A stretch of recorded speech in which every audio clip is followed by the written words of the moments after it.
You might walk past it without noticing, but this ordinary apartment holds a secret, and it quietly answers how the Chinese build generational wealth with low income through the underestimated power of smart saving. No luxury cars outside, no flashy signs of success. Yet inside, 3 generations feel financially calm in a world that feels anything but stable. Here's the quiet question I want you to sit with for a moment. What if wealth isn't loud? What if the people who struggle the least with money are the ones who never talk about it? Right now, you're told that higher income is the only way out. Work harder, earn more, upgrade faster. But what if that is incomplete? What if the real advantage isn't how much you make, but how you think about tomorrow when money feels small today? This isn't about extreme frugality or outdated traditions. There's something deeper happening here. Something modern. Something most people miss. And once you see it, you can't unsee it. Why hard work isn't enough anymore. You're doing what you were told would work. You study. You show up. You work long hours. Yet somehow money still feels tight. Rent keeps climbing.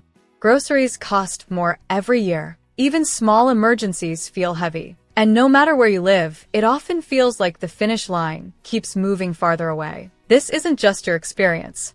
It's happening across the world. In today's economy, hard work alone no longer guarantees stability. Income comes in, but expenses leave faster. Social media quietly raises expectations, making it seem like everyone else is winning while you're just trying to keep up. Here's the uncomfortable truth. Many people aren't poor because they don't earn enough. They're stressed because their money has no time to grow. It's constantly reacting, never preparing. And this is where the real contrast appears. In parts of China, many families earn modest incomes by global standards. No extraordinary salaries. No overnight success. Yet, over time, their financial footing strengthens, not because they work harder, but because they play a longer game. To understand this mindset, you have to understand the past, but only briefly. For older Chinese generations, financial uncertainty wasn't a theory. It was daily life. Jobs were not guaranteed. Systems changed quickly. Security could disappear without warning. So saving wasn't optional. It wasn't trendy. It was protection. What's important is this. That mindset didn't disappear when life improved. It evolved. Parents didn't sit children down to lecture them about money. They showed them. They avoided waste. They planned ahead. They treated stability like something fragile, not automatic. Even today, in a more modern and digital China, that memory of instability still shapes decisions. Many families don't assume tomorrow will be easy. They prepare quietly, just in case. And here's the part most people miss. When you expect uncertainty, you don't panic, you plan. That single expectation changes everything about how money is saved, shared, and respected across generations. The first secret, saving is not about money. It's about control. Most people think saving is about willpower, about saying no, about giving things up. But that's not how it works in practice. In many Chinese households, saving isn't treated as discipline. It's treated as control. Control over stress.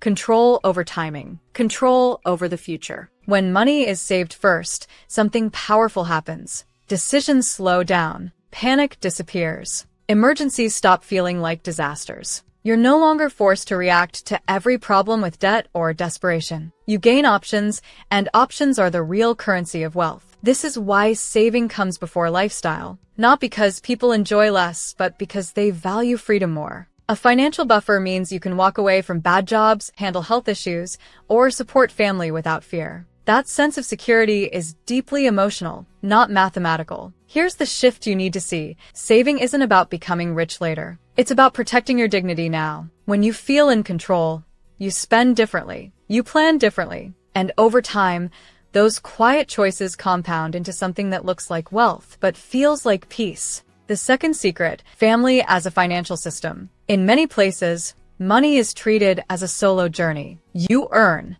you spend, you struggle alone. But in many Chinese families, finances work more like a long-term system than an individual race. Think of the family as a shared safety net that stretches across time. Parents support children early, education, housing help, stability. Later, children support parents. Not as a burden, but as a continuation of the same system. The goal isn't independence at all costs. The goal is resilience. This approach reduces risk. Big expenses don't fall on one person at the worst possible moment. Resources move to where they're needed most, when they matter most. It's strategic, not emotional. And here's the part that feels unfamiliar to many people: trust. Money is shared because there's confidence it will come back in another form, at another time. Ask yourself this: what if wealth didn't start and end with you?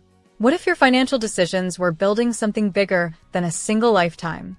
When families think this way, even modest incomes begin to behave like powerful, long-term assets. The third secret: delayed comfort, not delayed joy. From the outside, it can look like sacrifice. Older phones, practical cars, homes chosen for function, not status. But this isn't about living without happiness.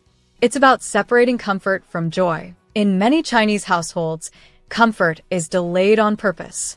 Joy is not. People still celebrate. They travel thoughtfully. They enjoy food, time together, and small rituals that don't demand monthly payments. What's avoided is the kind of comfort that locks the future into fixed expenses, things that feel good now but steal freedom later. Here's the question for you: how much of what you buy is solving a real need, and how much is buying relief from pressure?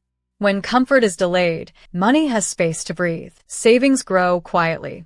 Stress stays low. Life feels lighter, not heavier. Over time, this creates a powerful effect. Happiness becomes less dependent on income, and security becomes more reliable than appearances.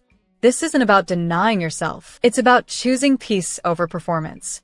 And that choice changes the entire financial trajectory of a family. Let me tell you about an ordinary family. No viral success, no dramatic breakthroughs, just consistency. The parents worked stable but modest jobs. They didn't upgrade every year. When income increased, expenses stayed mostly the same. The difference went somewhere invisible: savings, education, and patience. When their child was young, they focused on stability, not luxury. Fewer toys, more time. When it came time for university, there was no panic, no sudden debt. Years of quiet preparation had already done the work. Later, when a global crisis disrupted income, something surprising happened. The family didn't freeze. They didn't rush into bad decisions. They had options. A financial cushion bought time, and time protected their choices. Years later, the child entered adulthood without the weight of constant financial fear. Not because life was easy, but because the foundation was strong. Here's the turning point. None of this looked impressive in the moment. No one applauded the restraint. But over time, those invisible decisions created visible freedom. This is what compounding looks like in real life. Slow, Unexciting, and incredibly powerful. Remember, this isn't about geography. It's about behavior. Nothing in this story requires a specific culture, language, or country. The real advantage comes from long-term thinking in a short-term world, from choosing stability over status, from treating money as a tool, not a trophy. When families expect uncertainty, they prepare instead of panic. When spending is guided by future needs, not present pressure, income, no matter how modest, starts to stretch further. This works anywhere because human behavior is universal. Fear, pride, hope, and security influence financial decisions across every border. Change those drivers, and outcomes change too. You don't need to earn more to begin. You need to see further. Redefine what rich means to you. Before upgrading your lifestyle, upgrade your resilience. Build buffers. Even small savings create breathing room, and breathing room changes how you think. Ask better questions when you spend. Will this reduce stress next year or increase it? If you have family, start conversations early. Not about amounts, but about support, timing, and shared goals. You're not building independence from people, you're building strength with them. Most importantly, stop waiting for a perfect income. Stability is built in motion, not after arrival. Remember that quiet apartment. No noise. No attention. Just stability moving patiently through generations. This is how the Chinese build generational wealth with low income, through the quiet power of smart saving. It doesn't announce itself. It shows up years later as calm during chaos and confidence during uncertainty. Wealth doesn't begin with money. It begins with how you treat the future version of you.